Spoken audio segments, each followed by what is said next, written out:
Hey, salam alaikum guys, c'est dans Thiès TV. Ni lay demee Mozart Entertainment vous présente Festa Rue 4e édition. Hey, tey ma ànd fekk beneen daanaan Ouzin. Ouzin, Mozart Entertainment moo ñuy présenté Festa Rue bi nga xam ne da koy def chaque décembre du 25 au 26. Yes. Kooku nan lay demee Ouzin?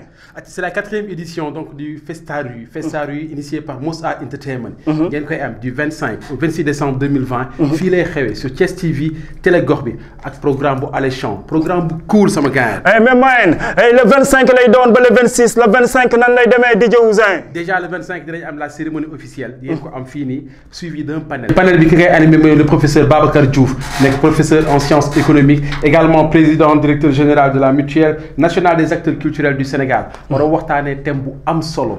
thème bu ñu importe ñun ñëpp ñi nga xam ne ñooy les acteurs culturels du Sénégal thème bi mu ngi lan la solidarité sur la mutualisation entre les acteurs culturels. ay loolu tamit dañ ci continuer ba tey ci le 26 bi nar a am benn concert bu ngand fii biir Thiès TV ak ci chaîne YouTube bi nga xam ne moom moo tudd. Mos TV. Mos TV live and di lay doon. big concert big show mais show bi ñaari show la le 25 suñu paree ci panel dama lay jox show le 26 ma dolli waat la. ay j'aime tellement dama leen bëgg dama leen koy jox ngeen koy cons. ay lan fan nga koy amee biir Thiès TV bul fàtte kale ko foofu du 25 au 26 décembre ak Mozart Entertainment du yomb dina am ay artistes yu mag ay artistes yoo xam ne Sénégal xammee nañ leen bu baax a baax kan nga ma ci mën a jox ma meen Ouzin. Taji Sine dina ñëw biir Thiès TV ci jour boobu noonu ak kan. Phonétique dina ñëw. ay Phonétique dina ñëw ak kan. Sky Ndiatigi mu ngi ci biir. Sky Ndiatigi dina ñëw ak kan. boy yu dëgër bopp boy yu mën rap le groupe Fra Gang également ils seront de la partie. est-ce que loolu yëpp biir Thiès TV lay amee ak kan tamit DJ Ouzin. Stage Entertainment également ils seront de la partie. ok ñoom tamit ak kan. Big Gangster. affaire bi dina garaaw. Big Gangster. ay ba léegi day continuer ba léegi ak kan. Festa Rue. ce sera également de la danse. avec X Dance Crew. ay gars yoo xam ne dafa mel ni ay sans eau lañ boo leen gisee di nga xam ne danse ci ñoom la yam ba léegi ñu continuer ak ñeneen. ñaari cheikh yi. benn cheikh bi. King Dame.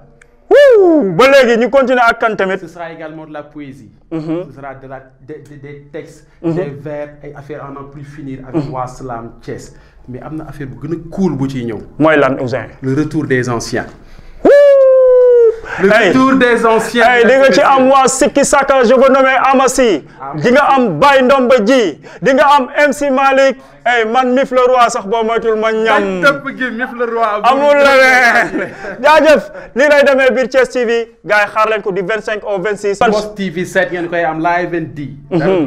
ak ay partenaires yi nga xam ne ñoom tamit ñoo ànd ak Mozart Entertainment ci Festa Rue bi yan partenaire la. ak dina ci am le fonds de développement des cultures urbaines. ànd ci ak waa Art Thiès. ànd ci ak waa Kaay Thiès. ànd ci ak ki nga xam ne mooy as.com. ànd ci ak waa Thiès TV.